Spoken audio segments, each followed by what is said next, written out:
नमस्कार दोस्तों, स्वागत है आप सभी का इस प्लेटफॉर्म पर। और आज हम बात करने वाले हैं रेलवे डिपार्टमेंटल एग्ज़ाम के लिए जो हमारी सीरीज़ का एक सेशन बाकी रह गया था, राजभाषा पार्ट 2 लेकर आज मैं आपके सामने हाजिर हूं। 100 एमसीक्यू की सीरीज़ हम स्टार्ट कर रहे हैं दोस्तों, लेकिन इस सीरीज़ में से 50 क्वेश्चन ही हो पाए थे। तो railway departmental exam, limited departmental competitive exam हो या प्रमोशनल कोटे की एग्ज़ाम हो, भारत सरकार के अंदर रेलवे के अंदर रेलवे सबसे बड़ा ऑर्गेनाइजेशन है और इसमें ग्रुप बी, ए, बी, सी, डी 4 प्रकार की नौकरियां होती हैं, जिसमें ग्रुप बी की डीआर कोटे की कोई वैकेंसी नहीं आती। डायरेक्ट रिक्रूटमेंट होता ही नहीं है ग्रुप बी के अंदर, या तो एलडीसी या प्रमोशनल कोटे के थ्रू होती हैं। ग्रुप सी के अंदर एलडीसी वैकेंसियां आती हैं और प्रमोशनल कोटे से भी प्रमोशन होते हैं। तो इसलिए ग्रुप बी और ग्रुप सी के लिए बहुत बड़े चांसेस होते हैं, चाहे आप जेई बन रहे हो, एओ बन रहे हो, एडब्ल्यू बन रहे हो, एएसटीई बन रहे हो आप, या फिर आप वेलफेयर इंस्पेक्टर की तैयारी कर रहे हो, एडवर्टाइजिंग इंस्पेक्टर की तैयारी कर रहे हो, सीसीटीसी की तैयारी कर रहे हो, एएलपी डिपार्टमेंटल कोटे की तैयारी कर रहे हो, स्टेशन मास्टर डिपार्टमेंटल कोटे की तैयारी कर रहे हो, जूनियर क्लर्क, सीनियर क्लर्क और ऑफिस सुपरिटेंडेंट की आप डिपार्टमेंटल तैयारी कर रहे हो, क्योंकि प्रमोशनल कोटे के तहत कुछ पदों के लिए सूटेबिलिटी टेस्ट होता है। और LDC departmental limited competitive departmental exam, ये लगभग पोस्टों के लिए होती है। तो रेलवे में 3 प्रकार से रिक्रूटमेंट होता है, डीआर कोटा, डायरेक्ट रिक्रूटमेंट, उसके अलावा एलडीसीई और एक प्रमोशनल कोटा। ये 3 ही तरीके हैं रेलवे में किसी भी पद पर पोस्ट को फिल करने के। लेकिन दोस्तों, किसी भी प्रकार का डिपार्टमेंट हो, चाहे आरपीएफ हो, जिसके लिए अलग से रूल बने हुए हैं सारे, रेलवे अलग से सारे डिपार्टमेंट, और आरपीएफ में बहुत फर्क है, लेकिन फिर भी आरपीएफ के अंदर भी राजभाषा से रिलेटेड बहुत सारे क्वेश्चन पूछे जाते हैं। तो एक प्रकार से हम यहाँ, ये वो चैनल है जिस चैनल पर आपको रेलवे डिपार्टमेंटल एग्जाम्स की तैयारी करवाई जाती है और बेहतरीन से बेहतरीन स्टडी मटेरियल आपके लिए उपलब्ध कराया जाता है। तो नमस्कार दोस्तों, स्वागत है आप सभी का रेलवे नॉलेज चैनल पर। मैं हूं आरबी सर और हम स्टार्ट कर रहे हैं हमारा राजभाषा का पार्ट 2। ये केवल एमसीक्यू सीरीज है दोस्तों। आप तक हम अपडेटेड और बेहतरीन से बेहतरीन मटेरियल, जो हैंड रिटन नोट्स है, उनको टाइप करवा के हम आप तक प्रोवाइड करवाने की हमारी टेक्निकल टीम कोशिश कर रही है।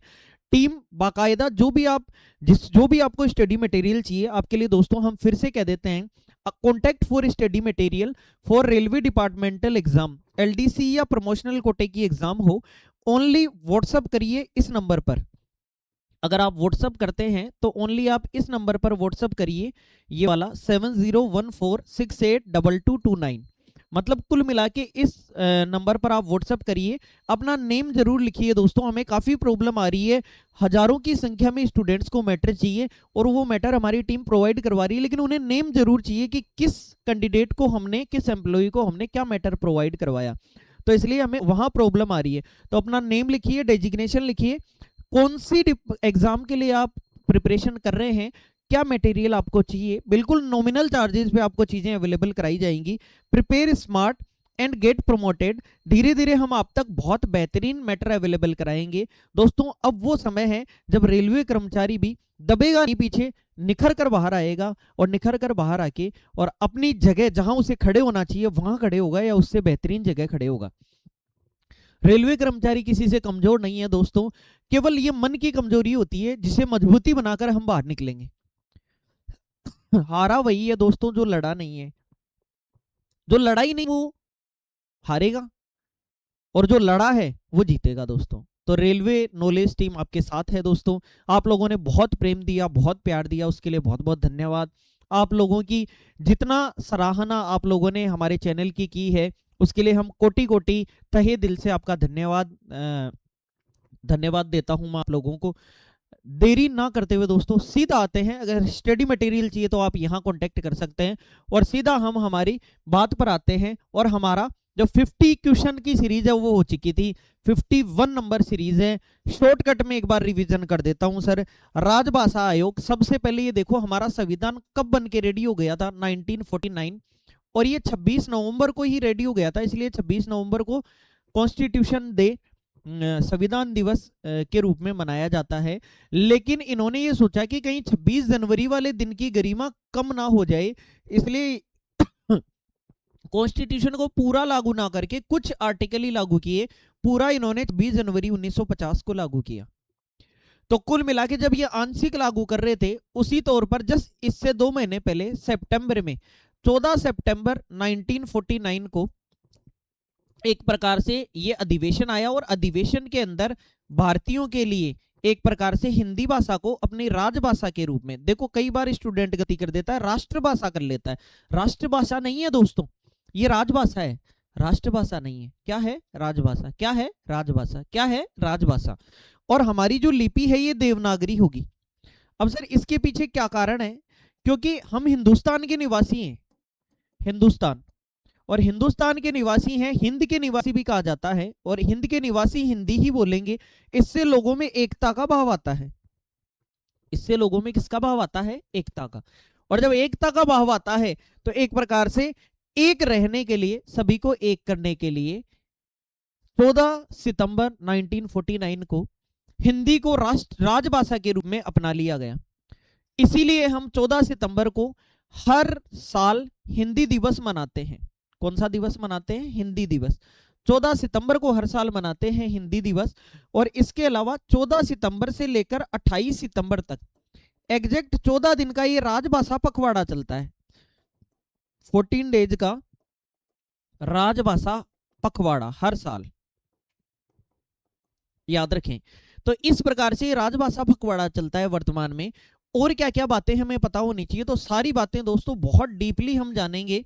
एक बार फटाफट रिवीजन इसलिए कर रहा हूं ताकि आगे जो मैं क्वेश्चन पूछूंगा ना, वो आप धड़ल्ले से जवाब दे सको, वरना फिर मैं ही उत्तर बताता फिरूंगा, आप लोगों को मजा नहीं आएगा इतना। तो इसलिए हमने इतनी सारी बातें की कि एकता के लिए हमने हिंदी भाषा को अपनाया, और उसके अलावा कई चीजें कुछ ऐसी भी की गई जिसके कारण हिंदी का महत्व बढ़े। फिर जब 1950 में संविधान लागू हुआ तो ये टारगेट किया कि 15 साल के लिए ही इंग्लिश काम में लेंगे। मतलब केवल इंग्लिश काम में कब तक लेंगे? 1965 तक। बताओ कब तक लेंगे? केवल 1965 तक इंग्लिश काम में लेने की बात की।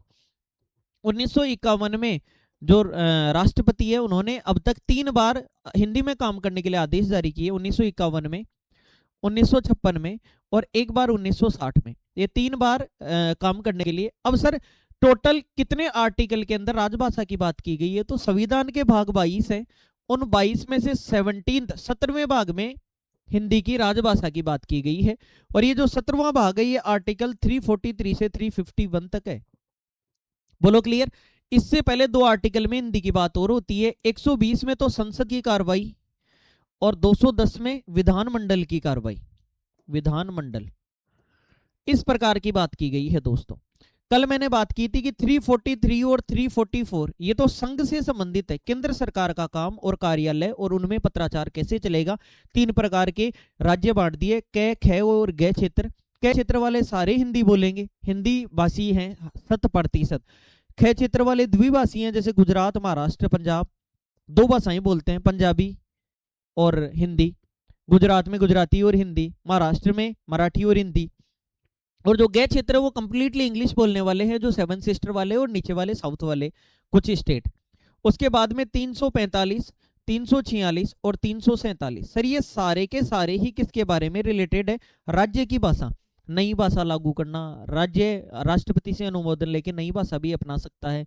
कौन कौन सी भाषाएं? राज्य पत्राचार कैसे करेगा अपने कार्यालयों में, केंद्र से कैसे पत्राचार करेगा, राज्य से कैसे करेगा, सारी बात की गई है। 348 और 349 ये दोनों सुप्रीम कोर्ट और हाई कोर्ट की भाषा से रिलेटेड है। आप ताजुब करेंगे, सुप्रीम कोर्ट और हाई कोर्ट में पहले ही कह दिया गया था कि जो भी कार्रवाई चलेगी वो किस में चलेगी? इंग्लिश में। राष्ट्रपति हाई कोर्ट को ये कह सकता है कि आप हिंदी में काम करो, ध्यान रखना। इसके अलावा 350 के अंदर मातृभाषा का प्रयोग और हिंदी के शिकायतों से संबंधित, और 351 हिंदी के विकास से संबंधित, समृद्धि, हिंदी को बढ़ावा देने से संबंधित है। सारी चर्चाएं हमने कर ली। सर ये आर्टिकल तो सारे बना दिए। फिर हमने 1955 में राजभाषा आयोग बनाया, बीजी खैर को अध्यक्ष बना दिया 1955 में। फिर अब ये जो आयोग कुछ सिफारिशें बोलेगा वो लागू कौन करेगा? तो 1956 में समिति बनाई, जो 1957 में काम करना चालू किया उसने। 56 में बनाई थी, 57 में काम करना चालू किया था। 1960 के अंदर हिंदी विश्वविद्यालय की स्थापना की गई। कहां पे? यूपी के आगरा में हिंदी विश्वविद्यालय की स्थापना की गई।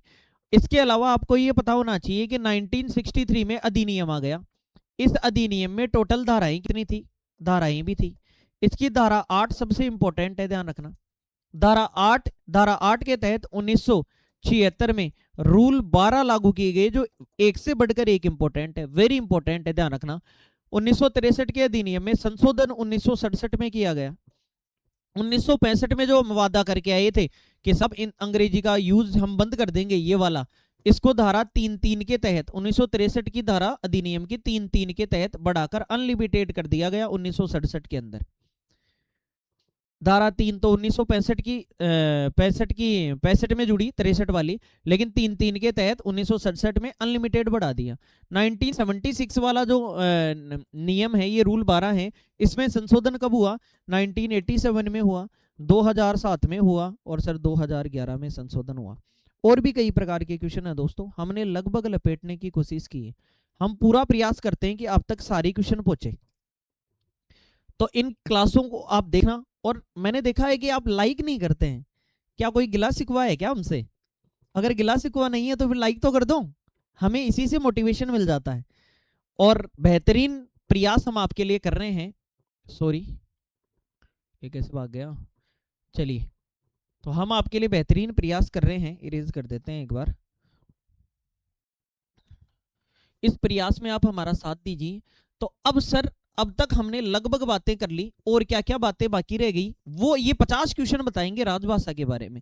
और राजभाषा का आज कंप्लीटली ये मान लो इस प्रकार से स्टडी करेंगे कि आपको राजभाषा के लिए केवल हमारे ही मैटर की जरूरत पड़ेगी और कुछ किसी चीज की जरूरत नहीं पड़ेगी।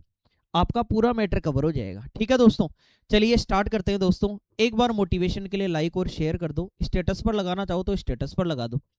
कम से कम आपके ही साथी, कलीग, आपकी ही टीम द्वारा आपके लिए मेहनत की जा रही है। वहां मोटिवेशन नहीं दोगे तो कहां दोगे? दुनिया को तो बहादुरी देते फिरते हो आप, और हमें मोटिवेशन दे नहीं सकते। मांग मांग के मोटिवेशन लेना पड़ता है दोस्तों। चलिए, ये जोक से पार्ट था, मजाक की बात थी। चलिए बात करते हैं। देखो, जो क्षेत्र कै है, कै क्षेत्र नाम लेते ही समझ में आ गया। कै क्षेत्र नाम लेते ही हमारे क्या समझ में आया सर? हमारे ये समझ में आया गया कि 100% हिंदी बोलने वाले क्षेत्र हैं। कौन से? राजस्थान, यूपी, हरियाणा, दिल्ली, ये वाले जो मेन रीजन है, मध्य प्रदेश, तो छत्तीसगढ़, ये सारे कै क्षेत्र में स्थित कार्यालयों का लक्ष्य क्या होता है? 100% हिंदी में काम करना। जो हिंदी भाषी राज्य हैं उनके कार्यालयों का क्या काम होगा? 100% हिंदी में काम करने के लिए ये प्रयासरत रहते हैं। क्षेत्र ग जो है, ये तो कंप्लीटली इंग्लिश वाला है। क्षेत्र ग में हिंदी प्रयोग का उद्देश्य है। इंग्लिश वालों में भी हिंदी प्रयोग कराया जाता है। जैसे इंग्लिश वाले कौन कौन से हैं? एक तो वो सारे 7 सिस्टर हैं। कौन कौन से? आसाम, अरुणाचल प्रदेश, सिक्किम, मणिपुर, मिजोरम, मेघालय, त्रिपुरा, ये 7 सिस्टर हो गए। फिर इधर बॉर्डर की तरफ से घूमते हुए आओ नीचे, बताइए, आंध्र प्रदेश, तेलंगाना, कर्नाटक, तमिलनाडु, केरल, इस प्रकार के ये सारे एरिए, और उधर बंगाल की खाड़ी में जो भी हमारे यूनियन टेरिटरी है वो सारे, तो उनमें भी हम हिंदी को बढ़ावा देते हैं। क्यों देते हैं? समाप्त करने के लिए तो बढ़ावा कोई नहीं देता, प्रतिबंध अनिवार्य नहीं, प्रोत्साहित करने के लिए, मोटिवेट करने के लिए, उनको प्रोत्साहित करने के लिए हम हिंदी का यूज करवाते हैं दोस्तों। प्राज्ञ परीक्षा किस स्तर की परीक्षा है? प्राज्ञ। अब सर हिंदी में 4 प्रकार के पाठ्यक्रम है। 4 प्रकार के पाठ्यक्रम कौन से? एकदम सबसे पहले वाला प्राइमरी लेवल का प्रबोध, फिर कौन सा आता है? प्राज्ञ, और फिर प्रवीण आता है सर, और फिर 2 प्रकार के आशुलिपि टंकण और नॉर्मली दोनों टंकण, ये दोनों आते हैं। आधारभूत पाठ्यक्रम बोलते हैं उसको शायद, आधारभूत, या परंपरागत भी बोलते हैं, परंपरागत, जो हमेशा से चलता आ रहा है। ठीक है, अब देखिए, ये तो होता है प्राइमरी वाला, मतलब 1ली से 5वीं तक कवर करता है, प्रबोध वाला। फिर अगर प्राज्ञ की बात करें तो ये तो 6 से कौन सी तक? 8वीं क्लास तक, और 10th क्लास तक प्रवीण। सारे ऑफिसर जो होते हैं उनके लिए प्रवीण पाठ्यक्रम होना जरूरी है, वरना वो समझेंगे कैसे बात। तो प्रवीण पाठ्यक्रम, बोलो क्लियर। तो प्राज्ञ जो है, ये बताइए, ये तो एकदम प्राइमरी ये ऊपर वाला, और ये कौन सा लेवल आ गया? मीडियम, तो मध्य लेवल, तो मध्यम है। प्राज्ञ परीक्षा किस स्तर की परीक्षा है? मध्यम। इनके टेस्ट भी होते हैं, साल में कितनी बार टेस्ट होते हैं? 2 बार। साल में कितनी बार टेस्ट होते हैं? 2 बार साल में टेस्ट होते हैं, और साल में 2 बार टेस्ट होते हैं, तो उन 2 बार टेस्टों में आपको नंबर भी मिलते हैं और प्राइज भी मिलता है, कुछ परसेंट फिक्स कर रखा है उतने परसेंट नंबर लाने पर। लेकिन यहाँ इंपॉर्टेंट ये है कि प्रबोध कैसा है? प्राइमरी है सर, प्राथमिक है, प्राइमरी है। ये कौन सा है? मध्यम, और ये हाई लेवल। चलिए, राजभाषा प्रशिक्षण कौन आयोजित करता है? राजभाषा के लिए ट्रेनिंग कौन आयोजित करता है? यूपीएससी करता है, सीबीएसई करता है, विश्वविद्यालय करता है, हिंदी शिक्षण योजना द्वारा होती है। राजभाषा प्रशिक्षण कौन करता है? हिंदी शिक्षण योजना के द्वारा राजभाषा प्रशिक्षण आयोजित किया जाता है। रेलवे में हिंदी कार्यान्वयन की निगरानी कौन करता है सर? रेलवे में। अब आपका मन कर रहा होगा कि सर स्टेशन तो नहीं करेगा, मंडल भी नहीं करेगा, उत्तर तो इन दोनों में है, और आपका मन एक बार बार बार महक रहा होगा रेलवे बोर्ड के पास जाने का, लेकिन आंसर कौन है? गृह मंत्रालय। रेलवे के अंदर गृह मंत्रालय के पास ही पूरी अथॉरिटी है, जो हिंदी के लिए, हिंदी की पूरी अथॉरिटी गृह मंत्रालय के पास है। बस इतना ध्यान रखना, डिवीजन के अंदर हिंदी के लिए सुप्रीम जो अथॉरिटी है जिसको पूरी निगरानी रखनी है वो डीआरएम है, जोन के अंदर जोनल जीएम है, और रेलवे बोर्ड स्तर पर, मतलब हर प्रकार के स्तर पर बनाई हुई कमेटी है। रेलवे बोर्ड में भी राजभाषा अधिकारी रेलवे बोर्ड मेंबर होते हैं, और ये सारे के सारे रिपोर्ट किसको करते हैं? गृह मंत्रालय को करते हैं, ध्यान रखें। नेक्स्ट, राजभाषा कीर्ति पुरस्कार किसे दिया जाता है? वेरी इंपॉर्टेंट, पुरस्कारों से भी क्वेश्चन आने लगे हैं दोस्तों। राजभाषा कीर्ति पुरस्कार किसे दिए जाते हैं? किसी व्यक्ति को, छात्र को, राज्य को, मंत्रालय या विभाग को? ध्यान रखना, राजभाषा कीर्ति पुरस्कार किसी मंत्रालय या विभाग को दिए जाते हैं, जरूर ध्यान रखें।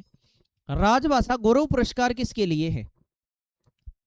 टिकट के लिए, निर्माण के लिए, परीक्षा के लिए? नहीं, लिखने और प्रकाशन, पब्लिकेशन के लिए और राइटिंग के लिए।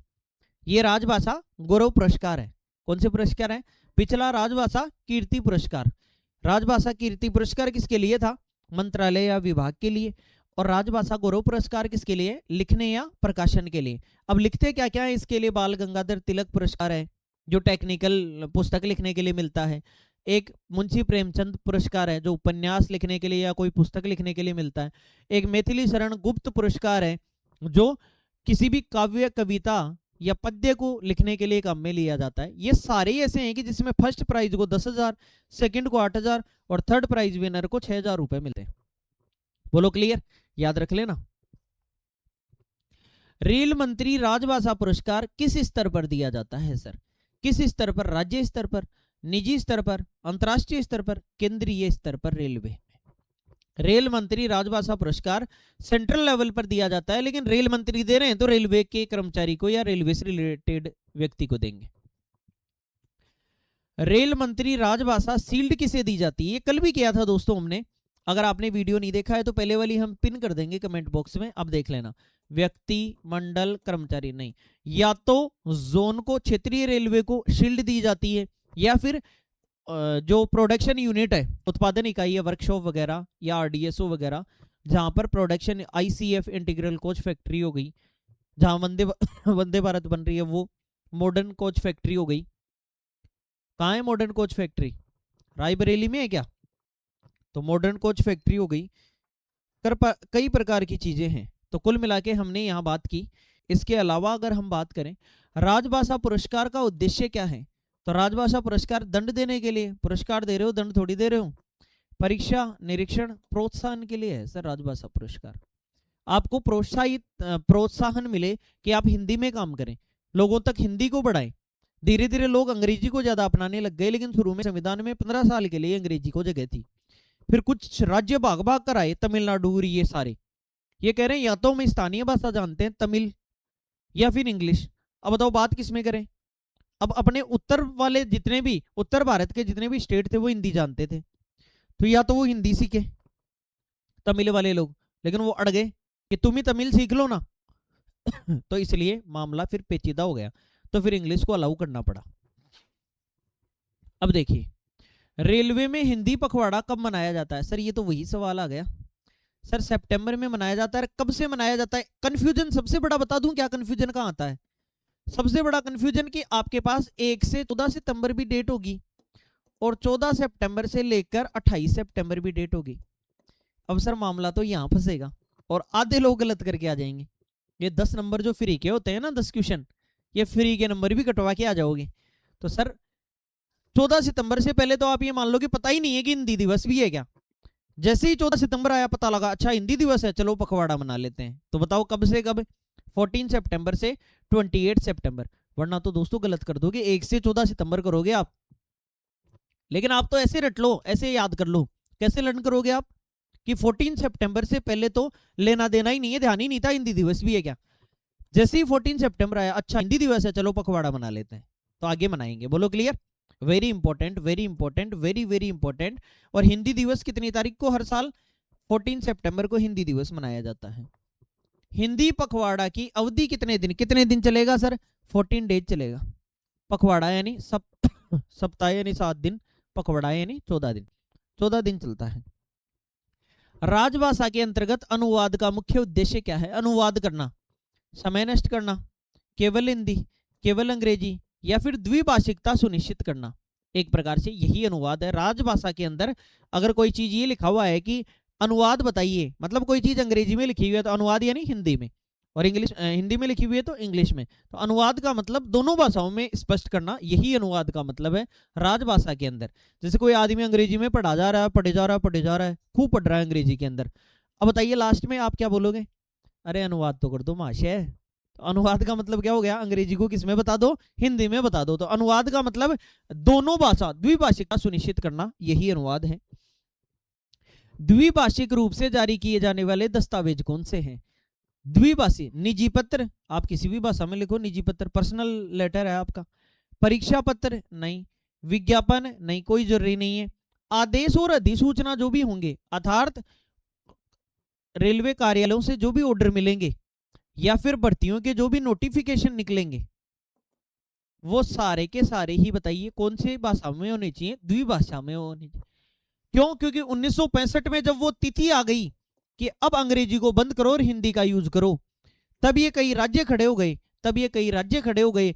तो धारा 1963 के अधिनियम की धारा 3(3) के तहत आपने कहा कि अनलिमिटेड, 1967 में कहा कि अनलिमिटेड समय तक अब अंग्रेजी यूज करेंगे, इसको बंद नहीं करेंगे।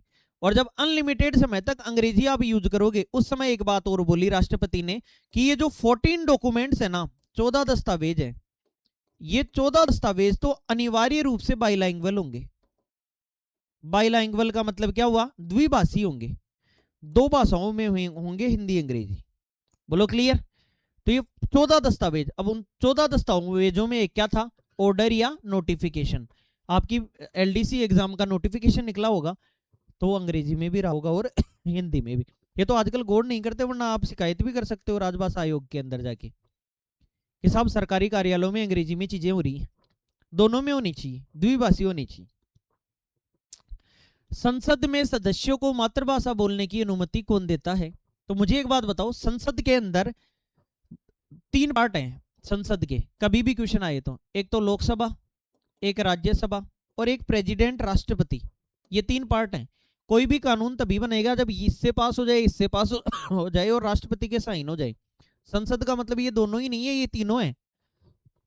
और इसमें भी अपना उपराष्ट्रपति पदेन सभापति होता है, सभापति वाइस प्रेसिडेंट होता है। और यहां पर लोकसभा का अध्यक्ष जो अध्यक्ष बनाया जाता है या सभापति बनाया जाता है। तो एक प्रकार से इनको, इन दोनों जो ऑफिस है, इन दोनों कार्यालयों के कार्य को कौन देखता है? अध्यक्ष या सभापति देखता है। तो बताइए संसद में सदस्यों को मातृभाषा में बोलने की अनुमति किससे ली जाती है? अध्यक्ष और सभापति से। और वर्तमान में अध्यक्ष और सभापति कौन है? ओम बिड़ला। कोई भी आपने संसद की डिबेट देखी होगी, जब वो उनको बोलने का 0 आवर में, या संसद के अंदर सत्र चलता है, सत्र कितने प्रकार के? 3 प्रकार के। एक तो शीतकालीन सर्दियों में, अभी चला था जस्ट कुछ समय पहले, खूब हल्ला मचा था। एक ग्रीष्मकालीन गर्मियों में, और एक शीतकालीन, ग्रीष्मकालीन और बजट सत्र।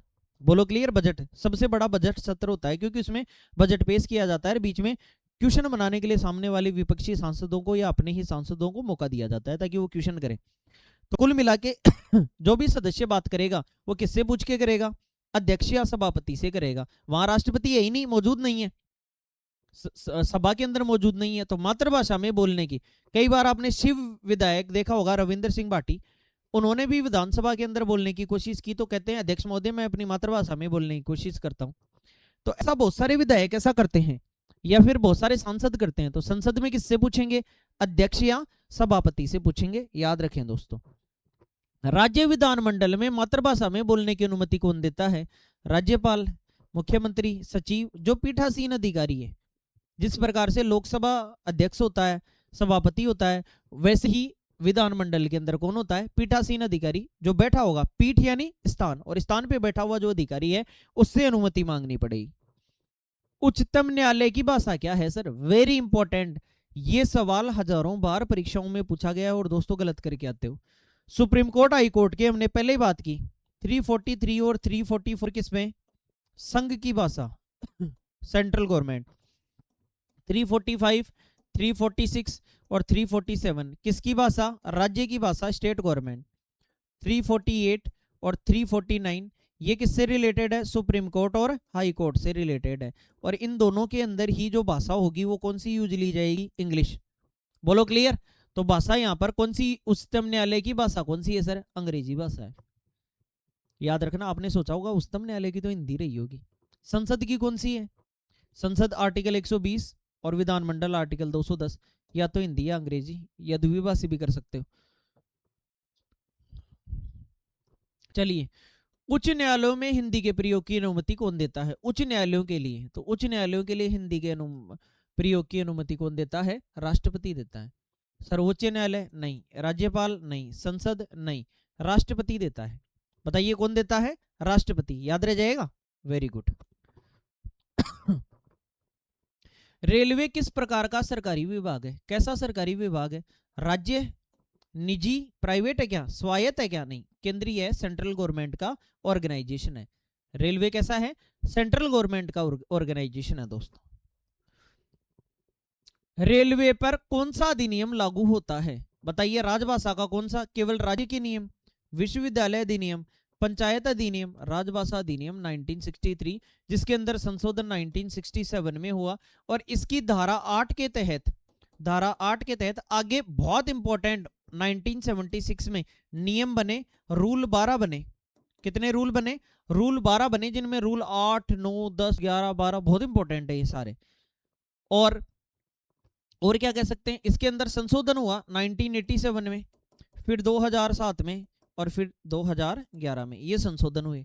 और कौन कौन सी धाराएं इंपॉर्टेंट है, ये सारी बात हमने कर ली। बोलो। 1963 इसकी धारा 3(3) के तहत ये कहा गया कि अंग्रेजी का और यूज चलता रहेगा अनलिमिटेड टाइम तक। ये कैसा, कब कहा गया? 1967 में ये कहा गया। 1965 में थोड़े दिन के लिए बढ़ाया गया था, लेकिन 1967 में फाइनली कह दिया गया कि भाई साहब अंग्रेजी तो यूज करनी पड़ेगी, काम चलेगा नहीं हिंदी से। बोलो क्लियर। अब देखिए इसके आगे, हिंदी में काम करने वाले कर्मचारी को क्या लाभ मिलता है? क्या लाभ मिलता है? दंड मिलता है? नहीं साहब। ट्रांसफर हो जाएगा? नहीं। पेमेंट काट लिया जाएगा? नहीं। प्रोत्साहन या पुरस्कार दिया जाएगा, जैसे राजभाषा के पुरस्कार, रेल मंत्री राजभाषा पुरस्कार, कई प्रकार के पुरस्कार मिलते हैं। प्रेमचंद पुरस्कार, मुंशी प्रेमचंद, मैथिली शरण गुप्त पुरस्कार, बाल गंगाधर तिलक पुरस्कार, टेक्निकल विषय पर कोई सब्जेक्ट या कोई बुक लिखने पर, तो कई प्रकार के। राजभाषा गौरव पुरस्कार। राजभाषा का अंतिम उद्देश्य क्या है? क्या उद्देश्य है? अंग्रेजी को समाप्त करना। राज्य भाषा, विदेशी भाषा, हिंदी का विकास और प्रयोग। हिंदी का विकास और प्रयोग। बोलो क्लियर। तो राजभाषा का फाइनली क्या एम है? तो बताइए, हिंदी का विकास करो। ये तो आर्टिकल कौन से में बात की गई है? 351। और उसका प्रयोग भी करो बार बार, ज्यादा से ज्यादा, लेकिन हालांकि ये कम होती जा रही है। हिंदी को समृद्ध करने का दायित्व किस आर्टिकल में है? समृद्ध यानी हिंदी का क्या करना? विकास। और दोस्तों अभी हमने बात की, बताओ आर्टिकल कौन से में? 351। बताओ 343 में क्या है? संघ की भाषा और उसके कार्यालयों की भाषा। 348 में क्या है? सुप्रीम कोर्ट और हाई कोर्ट। 350 में क्या है? शिकायत या फिर मातृभाषा। प्राइमरी स्तर पर कौन सी भाषा में बात की जाए? मातृभाषा। बोलो क्लियर। तो मातृभाषा के अंदर बात की जाए, ऐसी बात हमने हर ऑप्शन के बारे में कर ली। दोस्तों पढ़ाई का असली मजा कब आता है पता है? पढ़ाई का असली मजा तभी आता है जब उसके सारे ऑप्शन पढ़े जाएं। लेकिन ऑप्शनों में कोई बात होनी चाहिए। अगर ऑप्शनों में कोई बात ही नहीं है तो फिर कैसे पढ़े? यहां बात थी ऑप्शनों में, पिछलों में तो हमने बात की। बताइए समझ में आ रहा है दोस्तों? अगर वास्तव में अच्छा लग रहा है तो वीडियो को लाइक शेयर कर दो। बहुत बड़ा वीडियो होने वाला है हमारा। अभी तो हमारे 25 क्वेश्चन ही हुए हैं दोस्तों, 25 भी नहीं हुए। रेलवे में राजभाषा समिति का अध्यक्ष कौन होता है रेलवे के अंदर? तो मैंने कहा जोनल लेवल पे तो कौन होता है? महाप्रबंधक। अब इनमें जोनल लेवल का ही दे रखा था, टीटी कर्मचारी, स्टेशन मास्टर, नहीं महाप्रबंधक। और डिविजनल लेवल पे डीआरएम, गृह मंत्रालय के अंडर आता है। मंडल स्तर पर राजभाषा समिति का अध्यक्ष कौन होता है सर? कौन होता है? डीआरएम, मंडल स्तर पर। राजभाषा कार्यान्वयन समिति की बैठक कितनी बार होती है? तो राजभाषा कार्यान्वयन समिति की बैठक त्रैमासिक होती है। तो कल की क्लास में भी हमने बात की थी। लेकिन जो पाठ्यक्रम है कौन कौन से? प्रबोध, दूसरा मीडियम वाला प्राज्ञ, और तीसरा प्रवीण, और लास्ट वाला परंपरागत पाठ्यक्रम। इसमें आशुलिपि और टंकण दो आया था। आशुलिपि और टंकण, ये क्या होता है? आशुलिपि और टंकण ये होता है टाइपिंग टेस्ट हिंदी की। बोलो क्लियर? तो परंपरागत पाठ्यक्रम, इनमें प्राइमरी लेवल पर ये है, फिर मीडियम लेवल पर ये है, ऑफिसर्स के लिए उच्च स्तर का ये हिंदी के परीक्षाएं। और इन पाठ्यक्रमों की परीक्षाएं कराई जाती हैं, बताओ साल में कितनी बार? 2 बार, 6 महीने में 1 बार। तो कुल मिला के ये तो यहां से कंफ्यूज मत होना, लेकिन कार्यान्वयन समिति की बैठक कितनी बार होती है? हर 3 महीने में 1 बार, मतलब साल में कितनी बार? 4 बार। चलिए, हिंदी में नोटिंग ड्राफ्टिंग किस नियम के अंतर्गत आती है? हिंदी में नोटिंग और ड्राफ्टिंग किस नियम के अंतर्गत? जो भी नोटिंग होगी आप वो हिंदी में करेंगे, ड्राफ्टिंग आजकल तो ई ऑफिस पे चलने लग गई। तो नोटिंग और ड्राफ्टिंग नियम नंबर 9 में। जल्दी से बता दो, नियम 3 में क्या था, 10 में क्या था और 12 में क्या था? 12 का मतलब तो जो सुप्रीम अधिकारी कार्यालय का होगा वो उसकी जिम्मेदारी होगी कि हिंदी में प्रयोग हो रहा है या नहीं हो रहा है, इसको सुनिश्चित करे। बताइए, रूल नंबर 10 भी इंपॉर्टेंट था। क्या बात की थी हमने? किसी भी प्रकार की ट्रेनिंग वगैरह, निरीक्षण वगैरह या कार्य साधक ज्ञान होगा वो उसके बारे में। रूल 3 के बारे में बता दो दोस्तों। रूल 3 भी बहुत इंपॉर्टेंट है, हमने कहा था रूल 3 बहुत इंपॉर्टेंट है। हिंदी में काम करने से कौन सा अधिकार प्रभावित नहीं होता? काम करने से बताइए, प्रमोशन मिल जाएगा या नहीं मिलेगा? कोई फर्क नहीं पड़ेगा। ट्रांसफर हो जाएगा? कोई फर्क नहीं पड़ेगा। गोपनीय रिपोर्ट है, कोई कॉन्फिडेंशियल रिपोर्ट है? नहीं। ये सारे के सारे, इनमें से कोई सा भी आपका राइट है वो बिल्कुल भी प्रभावित नहीं होता, इफेक्ट होता ही नहीं है। हिंदी का काम अपनी जगह है, ट्रांसफर अपनी जगह है, प्रमोशन अपनी जगह है, कॉन्फिडेंशियल रिपोर्ट है ये अपनी जगह है, प्रभावित कैसे हो जाएगी? राजभाषा से संबंधित निरीक्षण रिपोर्ट किसे भेजी जाती है? अब देखिए फिर फंसने वाला सर क्वेश्चन आ गया। संसद को, राज्य सरकार को, रेलवे बोर्ड को, या गृह मंत्रालय को? तो दोस्तों गृह मंत्रालय, home ministry, MHA, ministry of home affairs, गृह मंत्रालय को भेजी जाती है। और गृह मंत्रालय के अंडर ही 1955 के अंदर राजभाषा आयोग बनाया। 1956 में राजभाषा कमेटी बनाई गई जो 57 में लागू हुई। 1976 में नियम आए। 1963 में अधिनियम आया। 63 वाले में संशोधन 1967 में हुआ। इसमें रूल कितने हैं? 12। संशोधन 1987 में, 2007 में और 2011 में। कुल मिला के धारा 3(3) बहुत इंपॉर्टेंट है, याद रखें। राजभाषा नियमों का मुख्य उद्देश्य क्या है? दंड देना, परीक्षा, अनुवाद ही करना केवल नहीं, हिंदी का व्यावहारिक कार्यान्वयन, मतलब व्यवहार में दिखनी चाहिए हिंदी, बोलने में भी हिंदी, काम में लेने में भी हिंदी, जो भी बात कर रहे हैं हिंदुस्तानी है, हिंदी में काम करो। लेकिन धीरे धीरे इससे काम चल नहीं रहा। भारत सरकार चाहे तो और भी प्रयास कर सकती है, लेकिन वर्तमान में प्रयासरत है नहीं, इंग्लिश की तरफ भाग रहा है जमाना। आपको खुद को पता लग रहा होगा आने वाले समय में हिंदी मीडियम खत्म से हो जाएंगे और इंग्लिश मीडियम सरवाइव करना पड़ेगा हिंदी मीडियम को। अब धीरे धीरे इंग्लिश मीडियम में इतनी संख्या बढ़ने लग गई है कि हिंदी मीडियम तो स्ट्रगल करने लग जाएगा, बहुत मुश्किल से इसको जिंदा रखना पड़ेगा। आज अगर सरकार चाहे तो कुछ चीजें और चेंजमेंट कर सकती है। हिंदी दिवस कब मनाया जाता है सर? वही तो कह रहा हूं, कब मनाया? 14 सितंबर 1949, ध्यान रखें।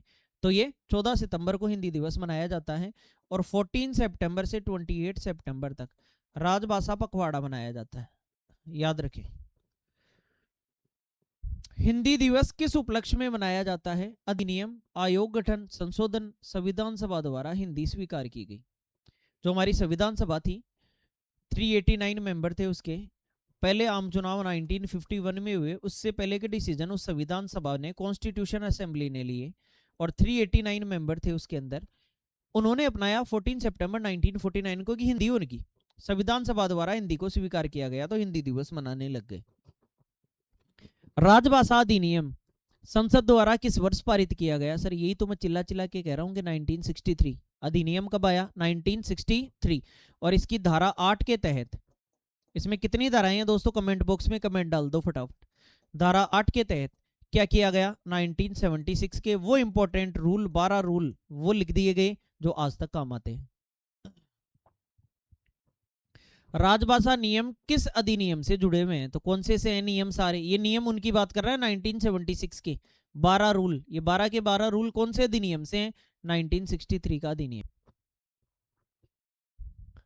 रेलवे में राजभाषा का पालन किस स्तर तक अनिवार्य है? केवल रेलवे बोर्ड, केवल जोन, केवल मंडल? हर जगह राजभाषा अधिकारी बैठा हुआ मिल जाएगा आपको, सभी स्तरों पर। और अगर डिविजनल लेवल पर बात करें तो हेड कौन होगा? किसका काम है इसकी सुरक्षा करना और इस चीज को देखना कि राजभाषा में काम हो रहा है या नहीं हो रहा? डीआरएम। जोनल लेवल पे कौन है? जीएम।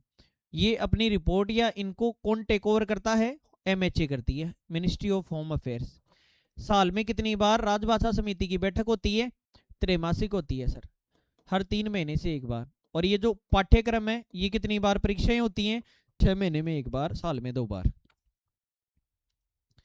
हिंदी में कार्य करने पर किस प्रकार का दंड नहीं दिया जाता? कौन सा दंड नहीं दिया जाता? चेतावनी। अरे हिंदी में काम ही तो कर रहा है, चेतावनी क्या दोगे? फिर भी दिल है हिंदुस्तानी। वेतन कटौती? नहीं। पदोन्नति रोक लोगे? नहीं। कोई भी इनमें से कोई भी दंड नहीं दिया जाता है। हिंदी में काम करने पर किस प्रकार का दंड नहीं दिया जाता? तो इनमें से कोई भी नहीं दिया जाता। डी ऑप्शन हमारा आंसर आ जाए। राजभाषा नीति किस पर आधारित है? किस पर है? सुविधा? नहीं। परंपरा? नहीं। व्यक्तिगत इच्छा? नहीं। संविधान और अधिनियम पर आधारित है। और राजभाषा नीति 1963 के अधिनियम पर आधारित है और इसके रूल 1976 में लागू किए। राजभाषा आयोग 1955 में बीजी खैर की अध्यक्षता में बना। 1956 में कमेटी आई। इस प्रकार से हमने कुछ क्वेश्चन। 1960 में हिंदी विश्वविद्यालय बना। 1965 तक इंग्लिश यूज करना था लेकिन फिर बढ़ाया गया। और इस 1963 की धारा 3(3) के तहत 1967 में ये लिख दिया गया कि ये तो अनंत काल तक यूज होगी अंग्रेजी। तो 1976 का जो अधिनियम आया उसके अंदर संशोधन 1987 में किया गया पहली बार, उसके बाद 2007 में किया गया और उसके बाद 2011 में किया गया। ये सारी बातें। सारे राज्यों को कै क्षेत्र में, ख क्षेत्र में और ग क्षेत्र में बांटा गया। वो सारे के सारे जो 7% हिंदी बोलते हैं उत्तर भारत के लगभग राज्य, वो सारे के। दिल्ली का प्रश्न पूछा जाता है तो कै में आता है, जो क्वेश्चन पूछा जाता है वो भी कह रहा हूं मैं दिल्ली का। जो द्विभाषी राज्य हैं जिनकी खुद की भाषा भी है, जैसे महाराष्ट्र मराठी और हिंदी, गुजरात गुजराती और हिंदी, पंजाब पंजाबी और हिंदी। तो सर राजस्थान क्यों नहीं है राजस्थानी और हिंदी? राजस्थानी में पढ़ाई नहीं होती ना, किताबें नहीं है, तो राजस्थानी में पढ़ाई नहीं होती, इनमें पढ़ाई होती है वहाँ की स्थानीय भाषा। तो एक प्रकार से ये द्विभाषी आ गए। और केवल अंग्रेजी वाले, जैसे श्रीनगर का, जम्मू कश्मीर का सवाल आता है तो J&K कैसा है? ये। लक्षद्वीप के बारे में सवाल आता है, लक्षद्वीप कैसा है? हिंदी वाला है, ध्यान रखना। अंडमान निकोबार कैसा है बताइए? ग में आएगा या ख में आएगा? दादर नगर और दमन दीव, यही तो क्वेश्चन पूछता है और यही आप छोड़ देते हो। कमेंट बॉक्स में कमेंट कर दो फटाफट। रेलवे में हिंदी कार्यान्वयन की प्रगति किसे भेजी जाती है? किसे भेजी जाती है रेलवे के अंदर? यही आपको परेशान करने वाला सवाल होगा। गृह मंत्रालय को, एमएचए को भेजी जाएगी। हिंदी की कार्यान्वयन की प्रगति कितनी प्रोग्रेस हो रही है इसकी रिपोर्ट होम मिनिस्ट्री को भेजी जाएगी। राजभाषा से संबंधित अंतिम प्राधिकारी कौन है? तो अंतिम प्राधिकारी कौन है? रेलवे बोर्ड, प्रधानमंत्री, गृह सचिव, राष्ट्रपति है सर। आखिरी तो राष्ट्रपति हाईकोर्ट तक आपको आदेश दे सकता है कि हिंदी में काम करो, ध्यान रखना। राष्ट्रपति है, राष्ट्रपति ने 3 बार 1951, 1956 और जब आगरा में विश्वविद्यालय बना 1960, 3 बार कहा भी है कि हिंदी में काम करो। किसी भी कार्यालय का अधिकारी भी कह सकता है हिंदी में काम करने के लिए। अगर आपने 10वीं हिंदी मीडियम से पास की है तो आप कार्य साधक में माने जाएंगे। किसी कार्यालय के 80% कर्मचारी हिंदी जानते हैं तो वो पूरा कार्यालय ही हिंदी में कार्य साधक माना जाएगा। हिंदी को राजभाषा बनाने का मूल उद्देश्य क्या था? क्या था? क्षेत्रीय भाषा? नहीं। विदेश नीति? नहीं। व्यापार? नहीं। राष्ट्रीय एकता था सर। फिर भी दिल है हिंदुस्तानी, यानी हिंदुस्तान है, हिंद के रहने वाले हम, हिंद के वासिंदे हिंदी बोलेंगे, हिंद के वासिंदे हिंदी बोलेंगे दोस्तों। तो इसलिए राष्ट्रीय एकता, हिंदुस्तानी नाम जहां सुनते हैं वहीं खून खोल उठता है, गूजबम्स आ जाते हैं। हिंदी और अंग्रेजी दोनों में जारी दस्तावेज क्या कहलाते हैं सर? क्या कहलाते हैं? दो भाषाओं में है तो द्विभाषिक। एक भाषी तो होगी नहीं, दोनों में है। बहुभाषिक बहुत सारी भाषाएं नहीं है। टेक्निकल है नहीं, द्विभाषिक कहलाएंगे सर, बाईलैंग्वेज कहलाएंगे। बोलो क्लियर। रेलवे में राजभाषा अधिकारी किस संवर्ग से होते हैं? किससे होते हैं? इंजीनियरिंग के लोग होंगे, वाणिज्य नहीं, राजभाषा के ही हैं तो हिंदी संवर्ग से होंगे। मतलब एक प्रकार से ऑप्शनल सब्जेक्ट उनका ग्रेजुएशन के अंदर हिंदी रहता है। बोलो क्लियर, आ रहा है समझ में दोस्तों? तो कुल मिला के ये हम आप तक क्वेश्चन पहुंचाने की कोशिश कर रहे हैं। अब देखिए 93, हिंदी के प्रयोग को बढ़ावा देने का उत्तरदायित्व किसका है? तो हिंदी के प्रयोग को बढ़ावा देने का कर्मचारी का, विभाग के अध्यक्ष का, ब्रांच ऑफिसर का, गृह मंत्रालय का, सभी का। सर इसका भी दायित्व है, इसका भी है, इसका भी है, ये तो सभी का लग रहा है। गृह मंत्रालय अकेले मत कर देना, ब्रांच ऑफिसर का भी है किसी भी डिपार्टमेंट के, इसके अलावा खुद एम्प्लॉय का भी है और होम मिनिस्ट्री का भी है। तो इन सब का उद्देश्य है।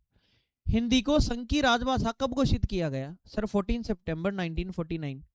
यही तो मैं कह रहा हूं। ये देखो 26 नवंबर को तो आंशिक रूप से संविधान लागू हुआ, लेकिन 26 जनवरी 1950 का महत्व कम ना हो जाए। 1930 में गांधी जी ने 26 जनवरी को झंडा फहरा दिया था कि हम तो आजाद हैं। अब संविधान निर्माताओं ने ये सोचा कि यार वो दिन लोग भूल नहीं जाएं, तो भूल नहीं जाए तो ऐसा करो इसको आंशिक रूप से लागू रख लो, 2 महीने में कुछ और इंप्लीमेंट होंगे कर देंगे और 26 जनवरी 1950 से लागू करेंगे। तो फिर फाइनली संविधान कब से लागू किया गया? 26 जनवरी 1950 से। ठीक है। राजभाषा पखवाड़ा कब से कब तक? 14 सितंबर, 1 से 14 मत कर देना, 14 से 28 सितंबर ये राजभाषा पखवाड़ा है सर। हिंदी को राजभाषा के रूप में स्वीकार करने की तिथि कौन सी है सर? ये तो 14 सितंबर है, 14 सितंबर। Very important. देखो सितंबर के कई दिवस है, याद रखा करो सितंबर में। जैसे 1 सितंबर को LIC स्थापना दिवस है, फिर 5 सितंबर को हिंदी साक्षरता दिवस है, टीचर्स डे है, सॉरी 5 सितंबर को कौन सा है? Teachers day. फिर उसके बाद में 8 सितंबर को कौन सा है? साक्षरता दिवस। कि पढ़ो तो सही सर, साक्षरता, लिटरेसी डे। फिर 14 सितंबर को क्या है? क्या पढ़ो? हिंदी पढ़ो। 15 सितंबर को क्या है? इंजीनियरिंग डे है, इंजीनियरिंग डे। फिर 16 सितंबर को क्या है? ओजोन परत डे। उसके अलावा सितंबर में कई प्रकार के ये दिवस हैं, ये मैंने इंपॉर्टेंट दिवस बताए। इसके अंदर एक बीच में दिवस आता है हिंदी दिवस। ये कितने सितंबर को है? 14 सितंबर को है दोस्तों। नॉलेज भर देंगे आपके अंदर, समझ गए? चलिए, रेलवे में राजभाषा संबंधी परिपत्र कौन जारी करता है? रेलवे में कौन करेगा? स्टेशन, मंडल, कर्मचारी संघ? नहीं, रेलवे बोर्ड करेगा। रेलवे में जब कोई चीज रेलवे में जारी करने की बात आएगी तो रेलवे बोर्ड। लेकिन रेलवे में परिपत्र या सारी सूचनाएं जाएंगी गृह मंत्रालय को राजभाषा की, ध्यान रखना। राजभाषा नीति का पालन न करने पर क्या होता है? मान लो राजभाषा की नीति ये कहती है कि ऐसा काम करो, ऐसे काम होना चाहिए, द्विभाषी लेटर होने चाहिए, अगर आपने नहीं किए तो पनिशमेंट मिलेगा? नहीं। सेवा ही समाप्त कर देंगे, सर्विस खत्म, FIR हो जाएगी? नहीं। आपको सुधार करने के लिए निर्देश दिए जाएंगे, सुधारात्मक निर्देश, सुधार करने के लिए निर्देश दिए जाएंगे। राजभाषा का संबंध किससे है सर? संबंध किससे? केवल भाषा से, न्यायालय से, शिक्षा से, प्रशासनिक कार्यों से संबंधित है राजभाषा। जितने भी प्रशासन के कार्य किए जाएंगे इस भारत देश के अंदर वो हिंदी में किए जाएंगे।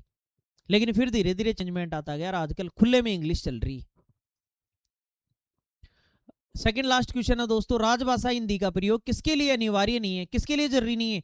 केंद्रीय कार्यालय जरूरी है, रेलवे बिल्कुल जरूरी है, सेंट्रल गवर्नमेंट का ऑर्गेनाइजेशन है, मंत्रालय बिल्कुल जरूरी है। लेकिन कोई प्राइवेट अगर इंस्टीट्यूट है, निजी संस्थान है, प्राइवेट इंस्टीट्यूट है, वो कौन सी भाषा में लिख रहा है? 22 भाषाएं हैं संविधान में, इन 22 भाषाओं में लिख रहा है तो दिक्कत क्या है फिर?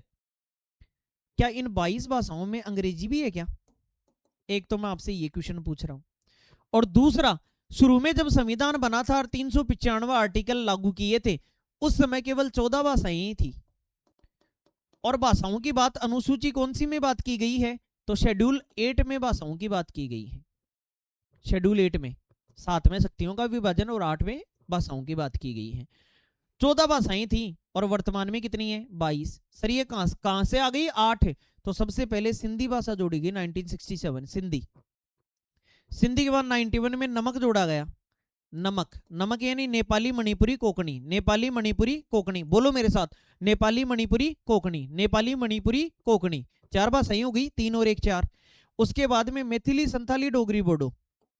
मैथिली, संथाली 2003 में शायद जुड़ी थी ये, डोगरी और बोडो, ये 4 भाषाएं। बोडोलैंड है ना असम में, तो मैथिली, संथाली, डोगरी, बोडो। दोबारा सुने, सबसे पहले 14 भाषाएं थी हमारे कॉन्स्टिट्यूशन में, फिर सिंधी आई, फिर नमक आया, नेपाली मणिपुरी कोंकणी, फिर मैथिली, संथाली, डोगरी, बोडो। बोलो मेरे साथ, मैथिली, संथाली, डोगरी, बोडो, मैथिली, संथाली, डोगरी, बोडो, मैथिली, संथाली, डोगरी, बोडो, मैथिली, संथाली, डोगरी, बोडो। रट जाएगा साहब, भूल नहीं पाओगे फिर। तो यहां हमारा निजी संस्थान के लिए कोई आदेश नहीं है। और आखिरी सवाल, रेलवे एलडीसी या प्रमोशनल कोटे की किसी परीक्षा में राजभाषा इंपॉर्टेंट क्यों है? एक वैकल्पिक विषय, ऑप्शनल सब्जेक्ट है, केवल हिंदी के पदों के लिए, कम अंक का विषय है, संविधान एवं प्रशासन से जुड़ा हुआ अनिवार्य विषय है सर ये, इसलिए ये इंपॉर्टेंट है दोस्तों। तो यहां हमारी ये सीरीज दोस्तों पूरी होती है और बेहतरीन तरीके से हमने इसको कवर करने की कोशिश की है।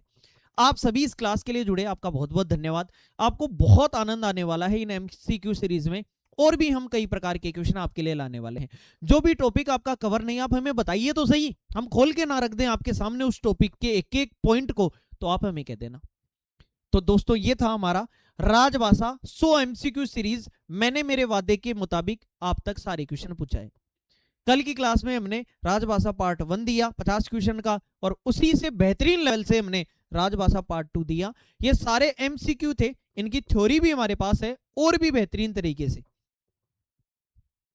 हैंड रिटन नोट्स को टाइप्ड मटेरियल है, हमारी टीम काम कर रही है इस पर, और आपको तुरंत अवेलेबल करवाया जाएगा। डिपार्टमेंटल एग्जाम के ये 10 नंबर फ्री फोकट के होते हैं, बस थोड़ा सा पढ़ना पड़ता है, नंबर गवा देते हैं हम, और 2-4 नंबर के कारण आपके साथ गलती हो जाती है। तो contact for study material for railway departmental exam, इस नंबर पर आप व्हाट्सअप करिए दोस्तों, और अपना नाम जरूर व्हाट्सअप करिए। हमारी टीम बहुत फेस कर रही है इन चीजों को।